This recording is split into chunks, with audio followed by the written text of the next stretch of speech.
ladies and gentlemen. Welcome to the show, the Creative Native Interviews, featuring me, Ryan Cardinal, the one, the only Creative Native. Today I'm going to be interviewing Edwin, the Ace Acevedo, as we talk about his project, The Ace, which is live on Indiegogo right now. Edwin, how are you doing today? I'm doing great, man. How are you? Doing excellent. I saw that you got a hold of me there, and as I'm doing some promo stuff, I'm glad that you did, and we can go over your project here that is live on Indiegogo. But before we do this, let's do a little bit of background on you, who you are, your involvement with comic books, and a little bit of like origin story, as it were, and then from there we can lead into the creation of the Ace. How's that sound? That sounds good, man. About me, I'm a lifelong comic book fan. I grew up in the early 90s on Marvel Comics mostly, and then kind of a couple years later kind of moved on to discover DC. But yeah, big Spider-Man, X-Men fan, since I was a kid growing up, back. Are we talking like the 80s era, 80s, 90s? No, like 91, 92. Okay. Yeah, basically the same time frame as me. So that's kind of when it all started. Fell in love with those characters, and I've been a comic book fan basically ever since. It's been a couple of years I kind of dipped out, but my dream was always to be a comic book artist. I wanted to join the Kubert School and do all that kind of fun stuff, but sadly I had no artistic talent to speak of. So by the time I got to high school, I kind of knew, finished up that wasn't going to happen. So, but I've always been somebody who's wanted to get into comics. I've always been somebody who had all these ideas and different kind of stories I wanted to tell. And, as you get older and you kind of move on with life, you think like that window's kind of closed. But thankfully, thanks to this new indie movement, Comicsgate and all that, feels like a lot of the barriers are gone. So now I can kind of find my own way and create my own stories, which wasn't really possible back then. Yeah, it definitely seems that things have opened up immensely, even just in the past couple of years since the whole CG thing has started up. There's always been kind of like the indie movement going on one way or another, but it seems that somebody just let the floodgates open, and now all of us can hop in on this with the crowdfunding, either through Indiegogo or if you're on the other side, Kickstarter. It gives us all that opportunity to be like, hey, we're here doing our thing. Take a look at it. You might very well like exactly the thing that we're doing. Yeah, there's definitely a lot of things that kind of happen to create this window. It is good that there's no like glass ceiling anymore. There's no kind of barriers being put up. People can create what they want, do what they want, kind of like tell their own story. But it's also helped that, the mainstream comics have gone to crap. So, like the fact is you have a lot of comic book fans. Just because the sales suck right now doesn't mean that people have stopped liking comic books. They just don't like the ones you're giving them. Yeah, there's also been something else. There's definitely a reason that people have shifted away from the big two. Like if you look at manga sales and stuff like that, like it's just destroying the U.S. sales. Like there's no comparison whatsoever. You look at Demon Slayer and they sold, 82 million copies? Huh? Like there is a reason for that, and people love the fact that you can simply like, oh, you don't want to give us what we want? There's somewhere that is, and that's why this indie movement is also awesome, because you're putting stuff out, I'm putting stuff out, and there's a little bit of something for everybody right now. Yeah, definitely, and this also got a lot of people who care about the comics. Mm-hmm. You don't really see a lot of that. People right now, the mainstream they care more about agendas and politics than actually just creating fun comic books that people can read and enjoy. So yeah, Dan Frega had an interview with Roy Thomas, and he kind of like hit the nail on the head. He's like, look, I'm not a big fan of these non-fanboys coming in and using it as a stepping stone to get somewhere else. Like if you get into comics, you hopefully are into comics, like actually into them. You've been reading them, enjoying them, and you're not just coming here to be like, oh cool, I'll make a comic and then sell it somewhere. Yeah, you like to think so, but sadly, we found out the opposite, sadly. Yeah, it seems to be the flavor of the month that's been going on for quite a while now. Yeah. So we got the Ace here. So where did the Ace originate? Was it like an old high school thing that started, or is it something that you came up recently? Yeah, it's been something that's probably been about, almost, I guess, 2 years in the making. Originally, I was I joined the community and kind of started just being a supporter and a backer. And as I became friends with people who were creating their first comic, I kind of saw their process and stuff, and I thought, it might be something worth like visiting, but it had to be the right project. It had to be the right idea. I didn't want to just put something out. So the Ace kind of came together. It all started with the avatar that you see right there on the screen. Yep. That was created by Sweens from Oddity, and he kind of pitched me. I pitched him this idea for an avatar. He kind of came up with something, and he kind of blew me away with it. And I thought it was really interesting. I thought like, you know what, this is really cool design. This could be more than kind of what it is. Mm-hmm. So and you just started with that nugget and kind of formed it from there. Yeah, and then like I said, I took my time with it. I wasn't gonna like try and rush anything out. So like I said, it's been almost 2 years since I started kind of playing with ideas. I started coming up, all right, who's wearing the armor? Where does it come from? And I started just kind of piecing everything together, little by little, just kind of behind the scenes, and then everything really kind of flowed together. Like this first kind of issue, this first volume kind of came together pretty, kind of easily. I kind of saw everything kind of made sense. Yeah, it's awesome when like you get the pieces and you're not struggling. It's just like, oh, that fits here. This goes here. Oh, this makes sense if I do this. And then it all forms together very, very cohesively. Yeah, definitely. And, it also plays with a lot of like my influences and different stuff that I'm a fan of. So, what are some of your main influences? Like, are we talking like growing up stuff or things that you kind of like veered into later on in life? Or is it just a mishmash of all those things? That's a little bit, but like I said, mostly like I'm a big fan of like Darkhawk. Like I love like his the first 25 issues I think are great, and so he's a big character that I always thought had great potential but was never fully used correctly. So there's definitely some Darkhawk inspiration. Nice. In the Ace, and just fan of sci-fi and like different kind of like I like the ideas of like the hero's journey. Like like David's a young guy, he's trying to figure out his purpose in life. I think a lot of us who've kind of gone through that stage and kind of relate with that story. And then well, go ahead.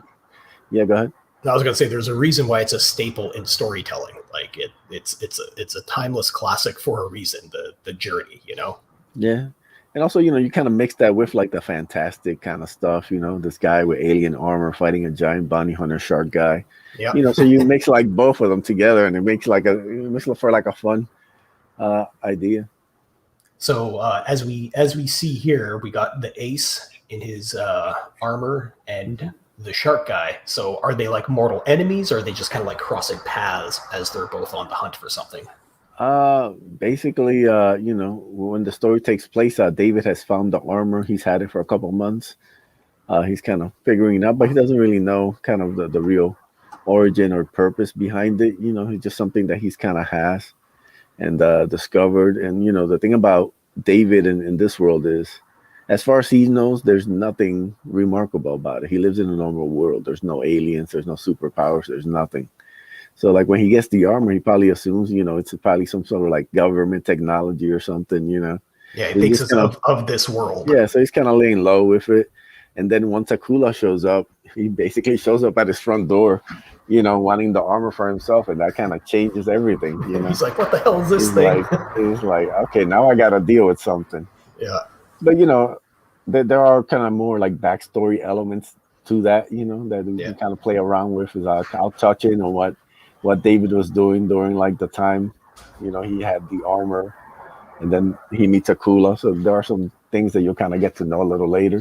Nice. But yeah, the main idea is like once Akula shows up, he knows it's a game changer. Yeah, but I was gonna say it kind of has like a what is it? The last great American hero vibe to it. I don't know if you ever saw that show. I've had somebody mention that before. Yeah. Yeah. Only thing I know about that show is the theme song. Oh yeah.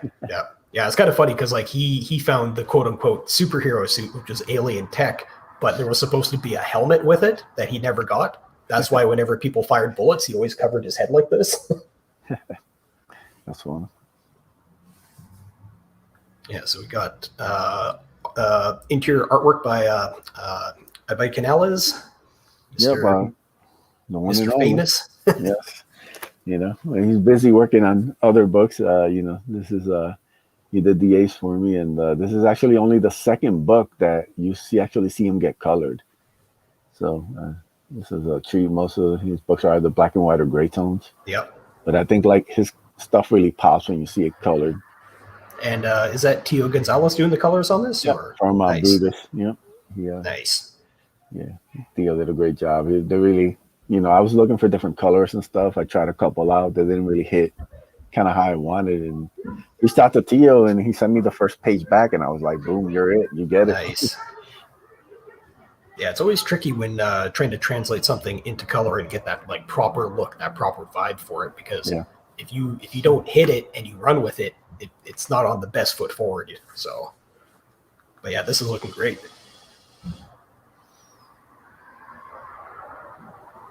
Smacking up some foos. Yeah, little action panels and stuff. Yeah. Yeah, I like he buys stuff a lot. It's got he's always got a lot of energy going on with this stuff. Yeah, and like I love how they designed that ship. Like I just gave him some rough notes, and he just came up with this ship. Nice. I love, man. That dude has tons of talent. Like yeah, it's something like this. If you wanted to do a model for it, it's the shape is not overly complex, so it'd be very, very easy to get like a 3D print of that. Yeah, that'd be dope. Go down here. Got some. Now, is this Sweens? Yep, that's he does the epilogue story in the book. So Nice. he does the colors and the pencils for his own pages, which is, like I said, anybody who's seen Oddity knows it looks great, but the pages here are completely different. You get to see him kind of doing other stuff, and really kind of makes it pop even more. Mm-hmm. Yeah, I dig this like phased out hologram effect on this last panel here. Yeah. Pretty dope. Yeah, that's awesome. And we got what is this here? Angel-like? Angelique. It's Angelique. it's a 4-page origin done by How Comics in the book. We're kind of introducing her because she's going to be the main antagonist in volume 2. Okay. I wanted a way to kind of set her up, and then you just kind of bring her in for volume 2. Oh, right on. Yeah, How does tremendous work. He did the Masquerade story in Lost Pages, and he does his own colors for that too. Really, just terrific work. Yeah, it's looking super slick. Nice. And we got some additional tiers going on here. Let's take a look at those tiers. Let's go back to the top here. All the way to the top. So we got your perks and your tiers set up here, and you got your featured one. This is the Ace print and poster for $30. Yep.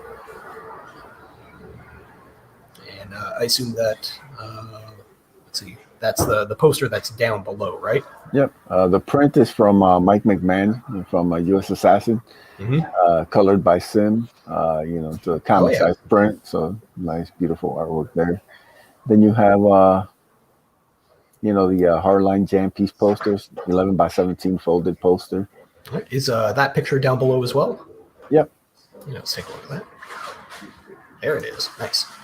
Yeah, so this actual jam piece. You have Passion for Drawing, you have Sim, you have Joe Ball, you have Sweens, you have Brandon Diaz. They all drew characters on the same piece. Yeah. The layout was by Passion. And then each guy drew like 1 or 2 characters, and then it was colored by Michael Beacon.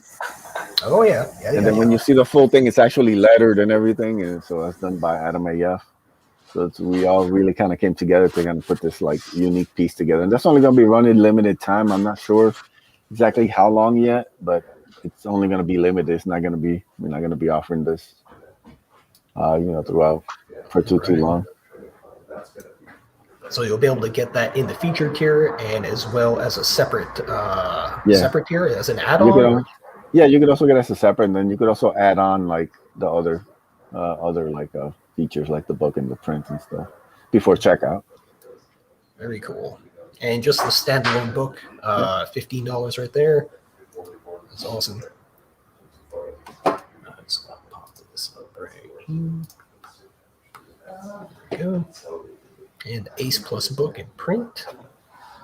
And the digital PDF, it's the same as the standard print. Yeah, it seems to be kind of the thing that everyone's doing is just making it the same price as the comic. Yeah, mine's a little pricier just because I'm not a fan of digital. It seems to be the way within the CG community. Yeah.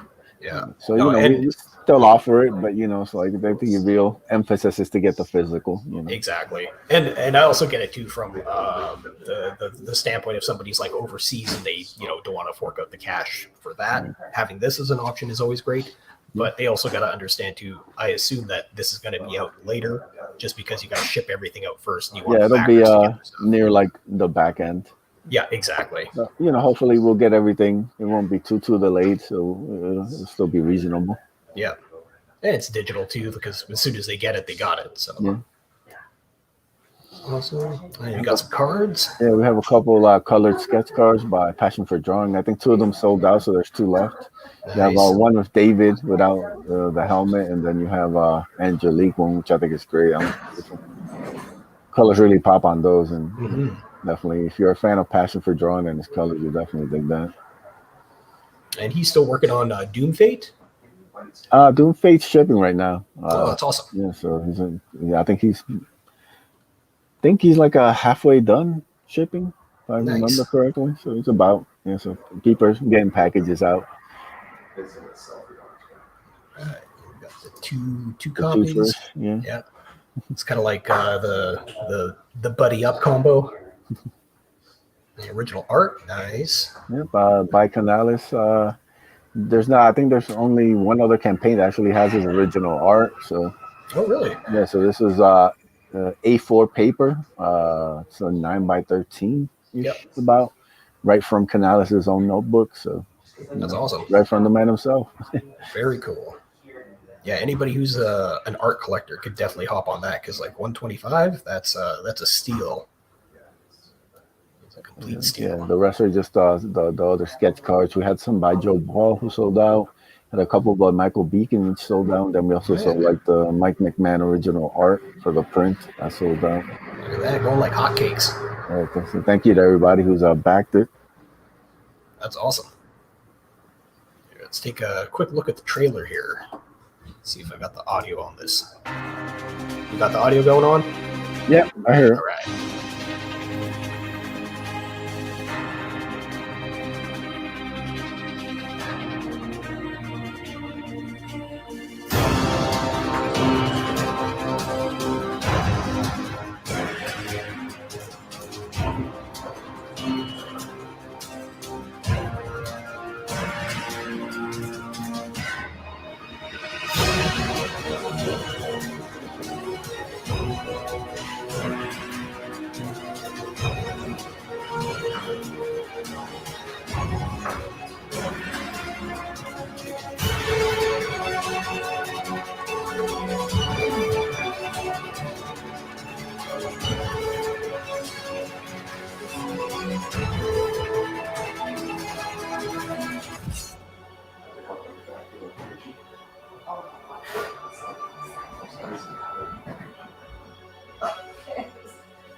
Badass.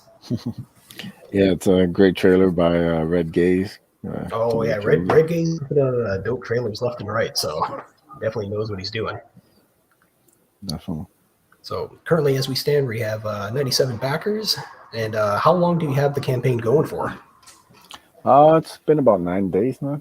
Oh, okay. Man, you're killing it. That's totally awesome. And are you going just for the 30 days or 60 days for the campaign? We'll probably go 60, but like kind of play by ear, because I said some of the tiers will go away and stuff, so I'm still trying to Probably as we get closer to the 30, I'll kind of lock everything down. But Word. yeah, And then it'll go into demand after that, I assume. yeah. Nice. Very cool. So definitely with the power armor and the sci-fi elements, growing up, what were some of your like key go-to comics other than was it Darkhawk? Darkhawk. Yeah, I'm Yep. a big Green Lantern fan, so I like Okay. the space, the kind of like the aliens, all that kind of weird, kind of funky stuff. Yeah, I saw You know, the in the trailer there where it just goes weird, and I was like, okay, yeah, I get it.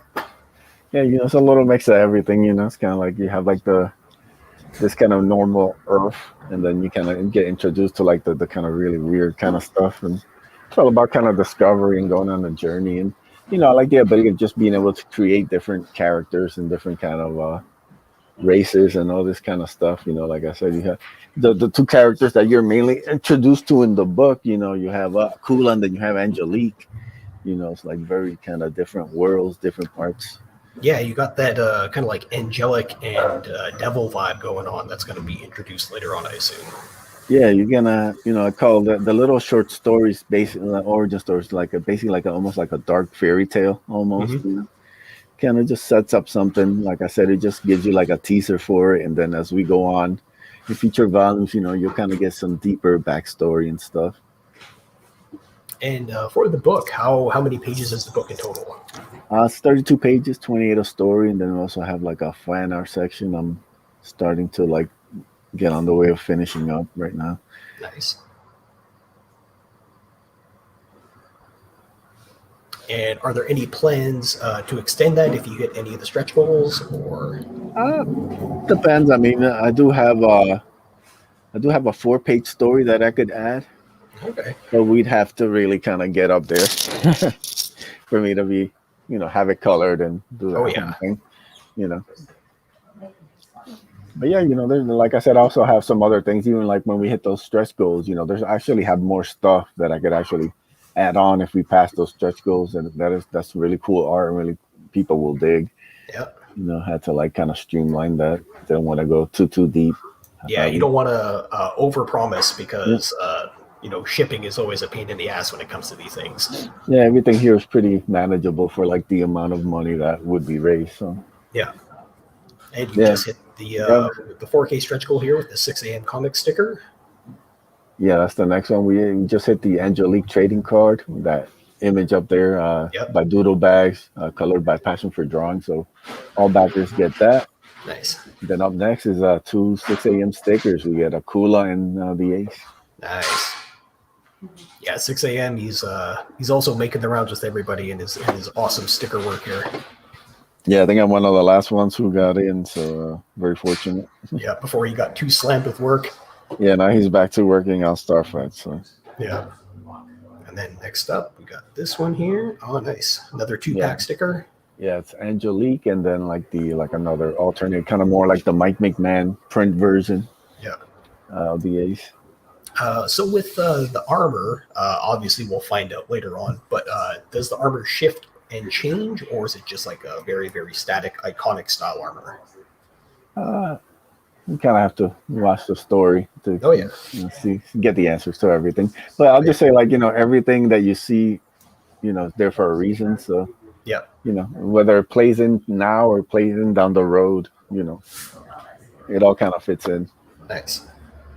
And then down here, yeah, this looks badass here. Yeah, that Sky Jim Jumper. O'Reilly print. This is Yeah, sick. Jim killed it. Colors again by Theo Gonzalez.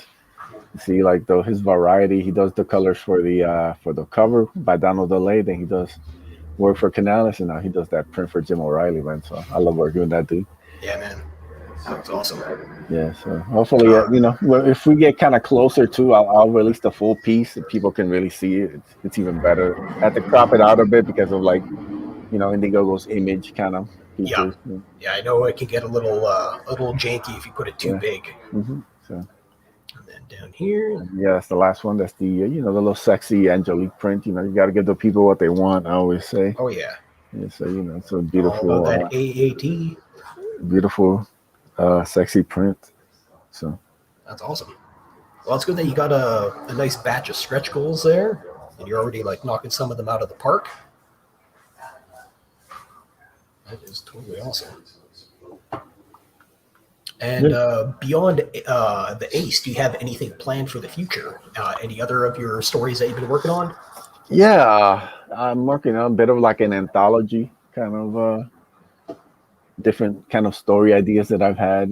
Probably do like it'll have like maybe like 3, 4 stories, but they'll all be like 5, 6 page previews, something like that. Okay. You know, kind of introducing you to all these different stories. The only thing is like none of them are gonna be like kind of like none of these stories are gonna cross over or anything. They're not all in the same universe. So These it's just are going all to be very standalone, heavy metal kind of vibe to it. It's gonna be like different kind of mix. It's gonna be like they're gonna have like some more like street. There's gonna be like a street level kind of like hero, Okay. and there's the story I have with like these Vikings that get like lost in a storm. Just different kind of stuff, that I'm kind of working on little by little as I kind of get some downtime. 'Cause, Nice. I've been working so much on this Ace campaign. Just kind of it's good to finally just like all right. That's I even finished like the volume 2 script. Canales has it in hand, so now Oh, I'm that's kind of awesome, man.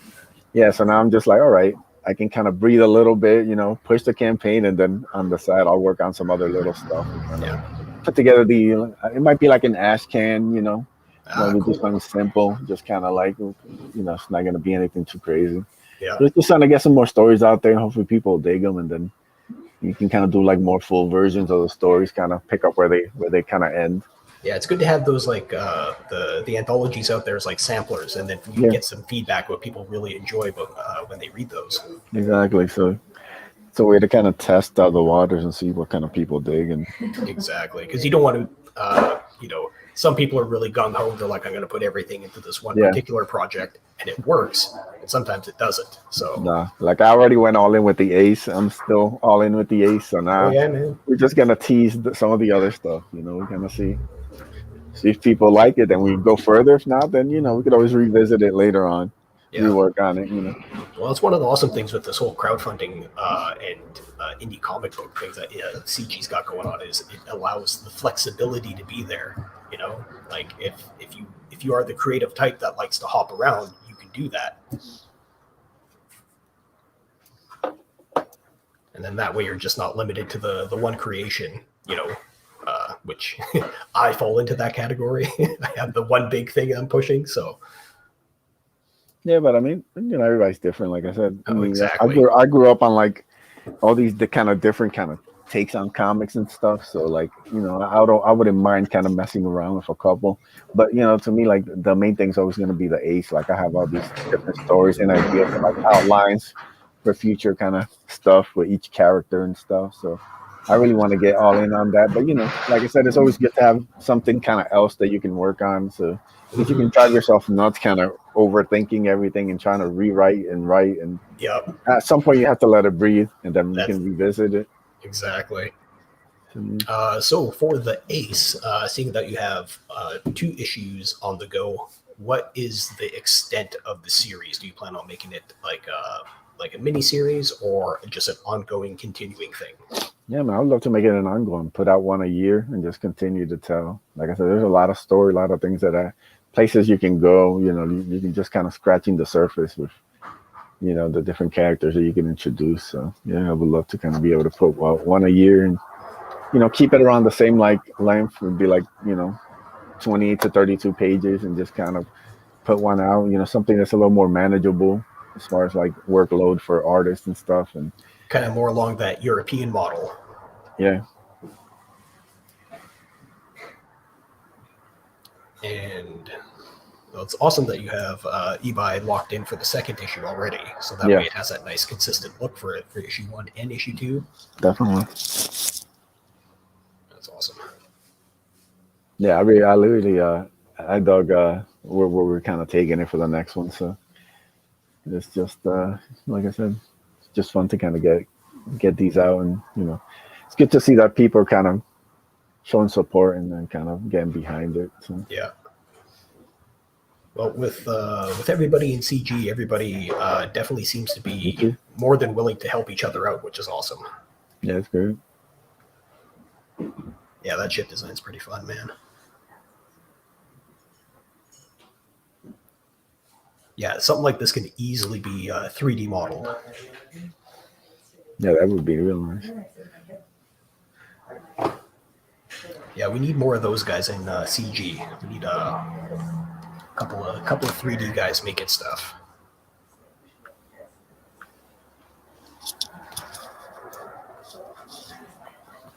Yeah, hopefully, like I said, it's the thing about like, different people can find different kind of avenues for like for where they can kind of fit in and kind of what their roles are. So Yeah.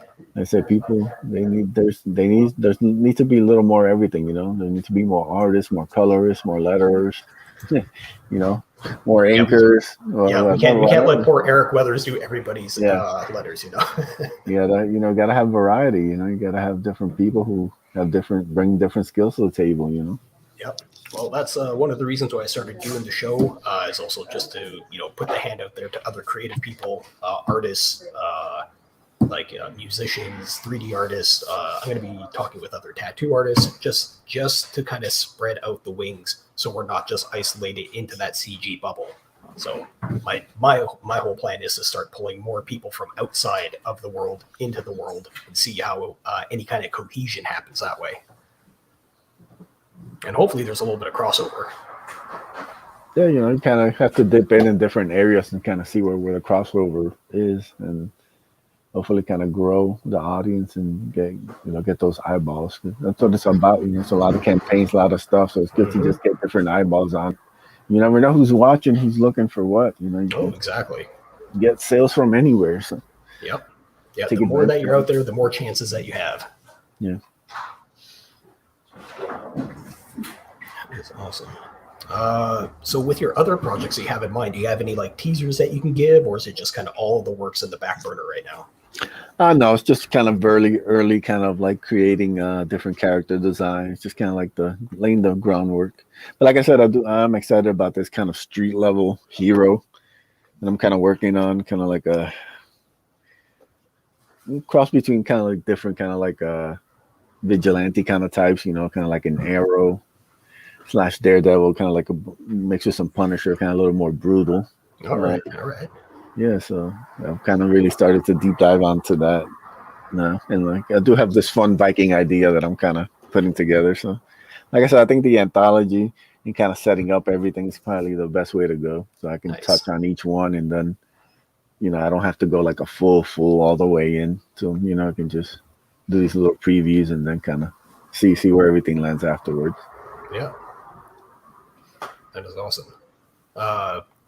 Now with the vigilante stuff, obviously, being in the 90s, I assume that Daredevil was an influence. Yeah, a little bit. We never got too many Daredevil comics, sadly, where I was at. Like I didn't discover comic shops till later. So when I was first early collecting, I didn't really get into. But like I said, I do like the idea of like, kind of like the more brutal kind of like street hero, but not taking it all the way where he's full just like murdering everybody and just has no like conscience or anything.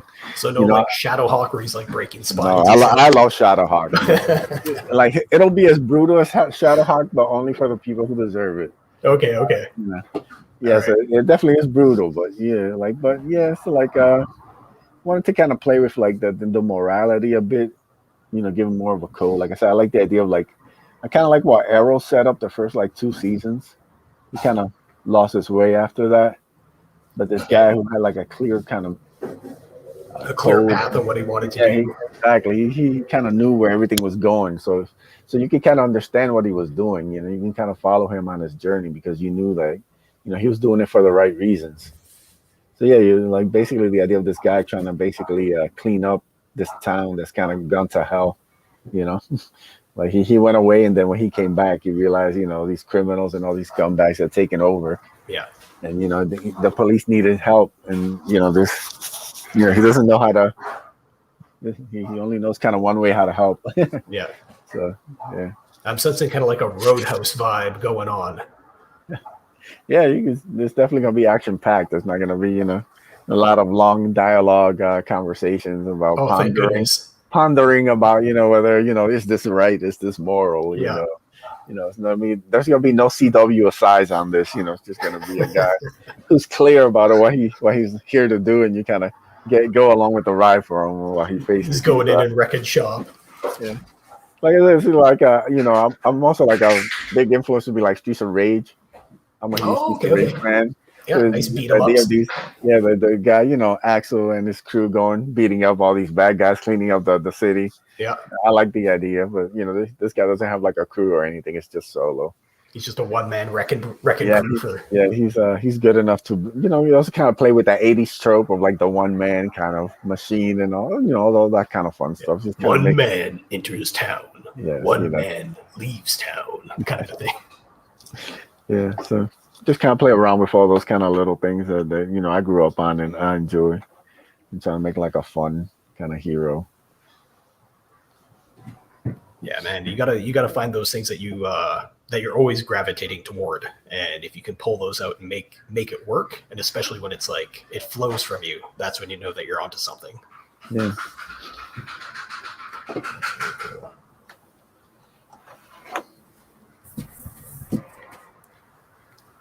So you're also saying that like growing up, you didn't have access to comic shops. So I'm going on the assumption you're probably like me, that you got them from grocery stores, gas stations, that kind of a thing.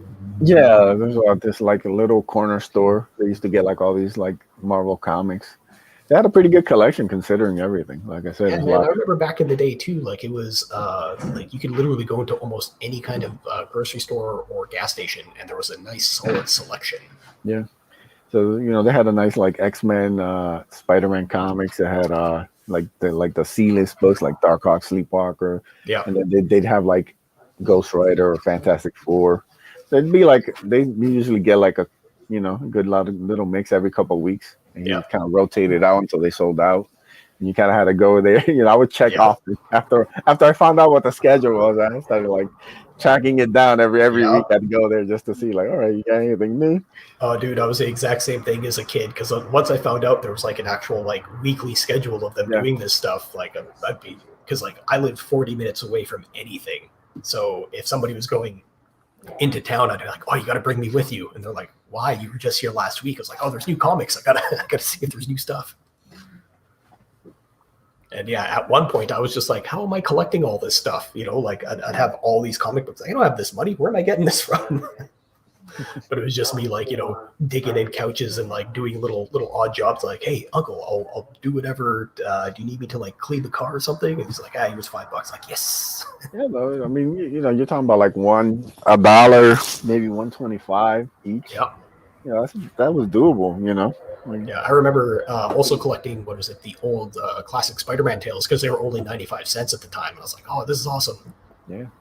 So like back then, you could get like a handful of, got like $5, get yourself like a handful of comics, and Yeah, you know, just be good. So yeah, now you can't even get one. yeah, you probably get one, but it's gonna be awful, and it's gonna be full of like SJW politics. So, The finer talking points of today. yes, Yeah, because that's what everyone wants to read in yes, their escapism, right? exactly. You know, bigotry and hot dogs. You know, that's what the comics stand for today. That's ridiculous. Well, it definitely looks like you're creating a nice avenue of escapism here for yourself and all your backers.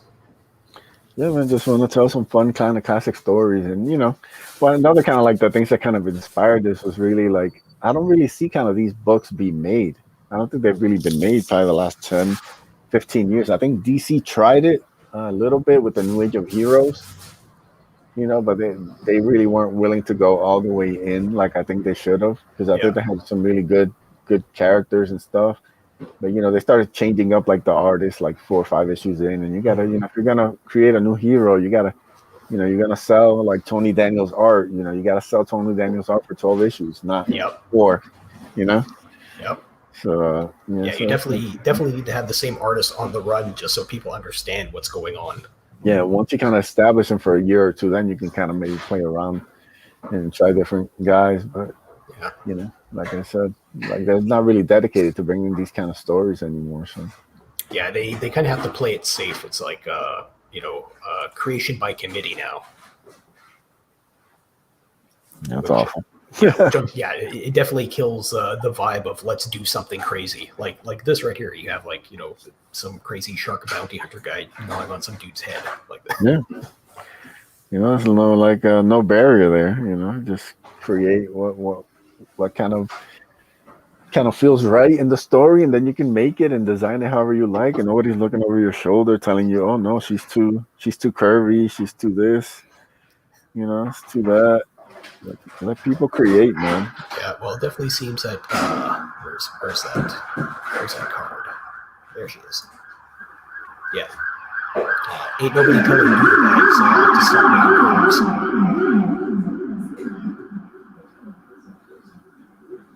Oh, sirens. Oh.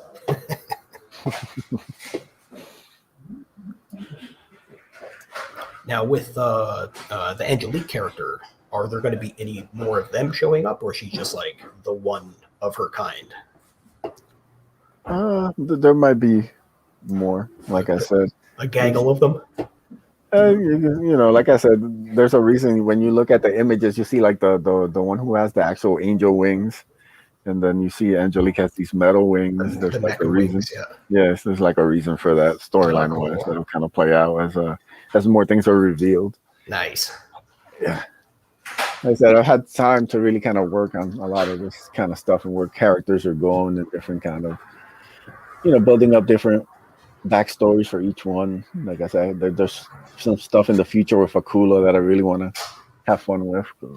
People really have seemed to take into him, like I have. So I'm gonna do more with him. Well, he definitely looks badass. Like you can't go wrong with the giant shark dude. Yeah, no, he's gonna be a lot of fun. You know, you'll kind of get introduced to him, and you know, I want to do like a origin, little short origin for him. Maybe in volume 2, might be able to sneak that in there. Yeah, I like that he's got the harpoon as his weapon as well. That's awesome. Yeah, it's a lot of fun stuff with him that you know will be hopefully coming in the future. And for your anthology, I know that you're just in the writing stage, but have you lined up any artists at all for that yet? Or Yeah, I have a artist working on like the first like 4 pages of the vigilante kind of story. oh, nice. I assume you can't spill the beans on that yet. No, not yet. All right. But yeah, so I also have an artist for like the Viking story. He just sent me over some character designs and stuff. So very cool. Well, it's awesome that you got some pages there. Yeah. That's awesome that's well underway too, man. Sounds like you're getting well ahead of the game with issue 2 of the Ace and the anthology. You know, it's like you gotta try and get as much of this. Like one of the best decisions I made was getting the art and the letters done on the book before launching it. It's just such like, you know, like I still have stuff to do. Like I said, I gotta set up the fan art section and do other stuff. But you know, if I had to worry about reaching my artist and finding out where the pages are or getting with the letter or be like tracking him down, that would just be like added extra stress. Oh yeah. I would just want to focus on this book. I'll do like little side stuff that's left to do, but you know, like I want to just focus, especially during this first like 30. I want to just have as much promotion time as I can. Oh, exactly. Like that's the other thing with doing these campaigns. It's so time and energy consuming, but it has to be done right off the bat. And the fact that you're only 9 days in, you're already at. I'm on Canadian dollars here, unfortunately, so it looks like a lot more. But the fact that you're at 97 backers already in 9 days, that is awesome, man. Yeah, thanks to everybody who's backed and supported the campaign. You know, it's been really cool. Especially, you know, there's been a lot of competition, a lot of new books have been launching. So man, everybody's firing them out right now. So. Are you going to be on any other upcoming shows? Do you have any other spots that you got lined up? Yeah, I'm doing a couple tomorrow. I think I'm doing something on Pop XP tonight. Oh, right on. They're doing like a little I think 10-minute showcase where they let people kind of come in and pitch their books. So I think I'm doing that later tonight. Very cool. Have you hit up Peter Cimetti at all? Yeah, I was trying to get on his stream yesterday, but my StreamYard just went nuts halfway through the show. Oh, bummer. Yeah, so like I had to like drop out, and I was like, yeah, it's not gonna happen tonight. But I'll try to hop in next week. Peter's been great. I did a Ryan Wynn's show yesterday. Oh, nice, nice, Got to pitch it a bit on the hard line. I did Art to Bear in the morning, which is awesome. awesome. Being a huge X-Men fan and hanging out with Art to Bear, him telling me that he likes how my book looks was definitely one of the highlights. That's awesome, man. Yeah. So, Yeah, Art's great stuff. Like he's so nice. yeah, it's awesome. Yeah, I think after I went on his stream, I got funded shortly after. I got a bunch of backers. Hell yeah. Well, I'll definitely do what I can, and I'll push this out onto my channels, which are on obviously Twitter, Minds, and Facebook. And hopefully, we can get some more eyes on this particular interview, and we'll have people going to back you on your Indiegogo campaign, the ACE, which is funding live now on Indiegogo.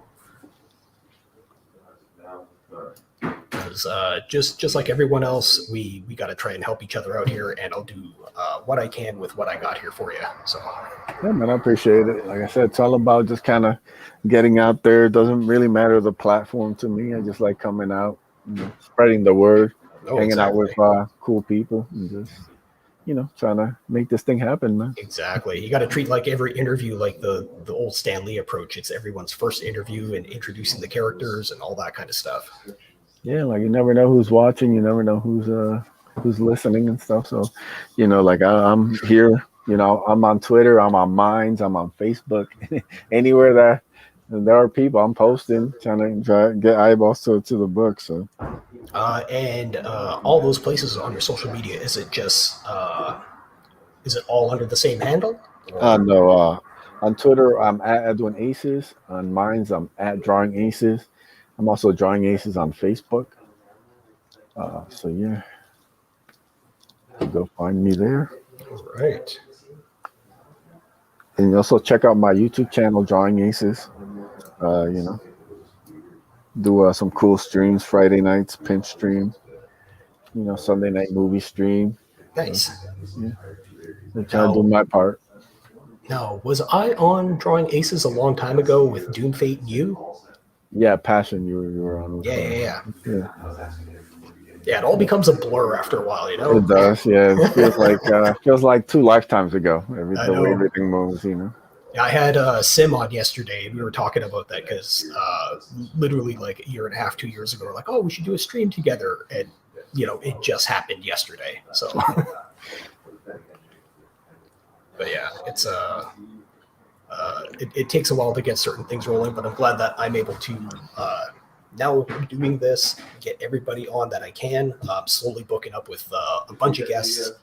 Super stoked that you got a hold of me and I was able to get you in as quick as possible, which was awesome because I had somebody reschedule an appointment. So this opened up and here we are. Yeah, man. It's great. So let's see, we're 12:48 here. All right. Now I have my coworker. He's just about to start working here, so it's going to get loud. So I'm going to wrap it up. Is there anything else that you want to say to anybody out there that's catching this for the first time or watching it on a rerun? Platform's yours. Fire away. Yeah, I just want to say anybody, if you kind of grew up around when I did, early 90s, you kind of miss those kind of classic stories about these new heroes discovering their powers, their identity, their place in the world. Go check out the Ace, trying to create something, that's kind of new, but it kind of has that kind of old school flavor that, I think has been missing.